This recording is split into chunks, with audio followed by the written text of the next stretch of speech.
Arsenal won the Premier League last season with 85 points. Under Michael Carrick, Manchester United collected 39 points in 17 matches. Scale that across a full season, that is 87 points, more than the champions, not expected goals, not pressing metrics.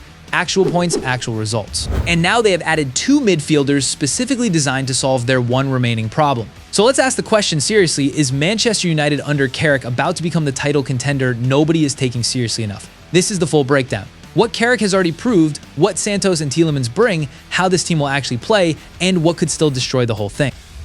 When Carrick took over, United were 7th. The expectation was survival, calm the dressing room, stop the bleeding, scrape into the Champions League places.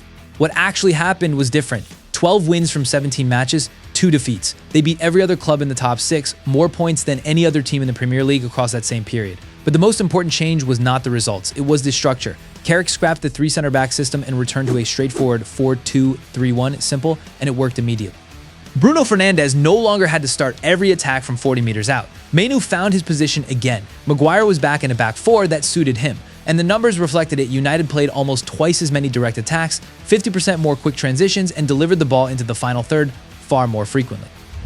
The biggest winner was Bruno. Back in the 10 role, closer to goal, with less defensive work, he set a new Premier League assist record, 21 in a single season. And when Bruno found space between the lines, Sesko started scoring too. 6 goals in 7 matches after the tactical switch. The problem Carrick identified was clear. This team knew how to hurt the top sides who came forward and left space. But against teams who sat deep and gave nothing away, United struggled to create. That is exactly what these summer signings are designed to fix. The first signing, André Santos from Chelsea, around £48 million, and on the surface, it looks strange. Santos was not a regular starter at Stamford Bridge, just over 1,200 Premier League minutes last season, but look at the role, not the minutes. And the logic becomes clear. Santos is aggressive without the ball. He wins duels, he presses hard. But, and this is what makes him different from a typical destroyer, he does not give the ball to the nearest man after winning it. His passing accuracy last season was close to 90%. Among Premier League midfielders, he ranked in the top 3 for passes into the final third and passes forward. He averaged more than 8 line-breaking passes per 90 minutes. That combination, win the ball then immediately advance the attack, is rare. Most defensive midfielders give you one or the other. Santos gives you both.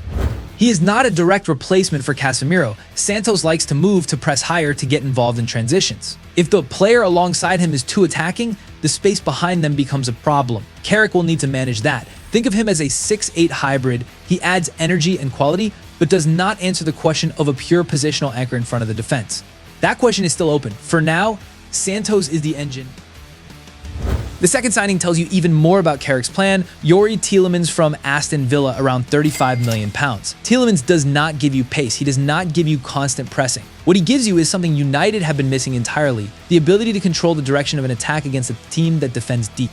He does not just see the free man, he sees which foot the free man wants the ball on, so that the moment he receives it, he can continue moving without breaking stride. Last season, he was in the top 5 Premier League midfielders for passes through lines. Only Bruno Fernandes and Elliot Anderson more frequently cut through 4 or more opponents with a single pass. This matters enormously against low blocks. You cannot simply give the ball to Bruno and hope he creates something from nothing. First, you need to move the defense, find the player between the lines, change the direction quickly, create a different angle. That is Tielemans' specific function. The trio Carrick has built has a clear logic. Santos wins the ball and keeps it moving. Tielemans advances it into dangerous areas. Bruno creates a chance. Each player has a defined job. Nobody is asked to do something that doesn't suit them. That clarity, after years of United midfielders being asked to operate in roles they were not built for, is actually the most important thing about these 2 signings. The base shape is 4-2-3-1, but within matches, the structure will shift. In possession, one fullback pushes higher while the other holds alongside the center backs. That gives United a back 3 in build-up, 2 midfielders in the center, and 5 players across the attacking line. Tielemans finds passes through pressure. Santos positions himself nearby and covers for losses. Bruno occupies the space between the opposition's midfield and defense. Against teams that sit deep, and this is the mode that was missing, Sesko becomes the primary striker. His height, his movement in the box, his ability to hold the ball up and bring others into play gives United a specific target. Tielemans finds him. Santos is the safety net. Against top sides, Carrick has shown he can switch to Mbeumo as a false 9, more pace, more positional variation, harder to press. Cunha through the middle. Dorgu attacks the space. Nobody knows which player to follow. That is what makes this version of United potentially dangerous. 2 identities, 2 ways to hurt you. A team that can win ugly when the game demands it and exploit space when it opens. The question is whether they can sustain both across 38 matches, a Champions League campaign, and the inevitable injury crises. Now, the other side, and these are not small concerns. First, 17 matches is a sample, a genuine sample with genuinely impressive results, but it is not a full season. Last year, United played almost exclusively once a week under Carrick. This season, the Champions League returns, rotation becomes essential. Travel, fatigue, 2 days between matches, these are the conditions where squads and managers are actually tested, and Carrick has not been through a full European campaign at this level. Second, the midfield anchor problem remains unsolved. Casemiro is gone. Ugarte has suffered a serious injury. Santos is excellent at winning the ball and advancing it, but he likes to leave his position. Tielemans and Man Utd are not players who can single-handedly cover all the space in front of the defense. When Santos pushes up and the opposition hits on the counter, who holds the line? That question does not have a clean answer yet. Third, the defense. Lisandro Martinez picked up an injury in the World Cup final. His status needs to be assessed carefully. Shaw has a long history of serious injuries. Maguire and Dalot have both missed significant stretches at key moments. United's defense at full strength is solid. The question is how often they will actually be at full strength. Fourth, Carrick's tactical flexibility. At Middlesbrough, he used 4-2-3-1 in 112 of 124 matches. He rarely changed shape mid-game, even when results were going against him. The team played attractive football and created chances, but they never won promotion. How Carrick responds when this system stops working, that is the question his time in the Premier League still needs to answer. So title contender or not, the honest answer is not yet the favorite. But for the first time in years, United deserve to be in that conversation. Arsenal know how to go the full distance, City have greater depth, Liverpool under their new manager will be motivated and dangerous. These are real obstacles. But United under Carrick have something they have not had for a long time, a clear identity. Every player knows their role. The system suits the players rather than forcing players into a system that doesn't suit them. And the summer signings continue that logic. Santos and Tielemans were bought for specific tactical reasons, not because of reputation or market pressure. The best version of this United team, with a positional midfielder added, a left back recruited, and Martinez fit, is genuinely difficult to beat. That team can hurt the top sides on the counter and control games against teams who defend deep. That combination is what champions need.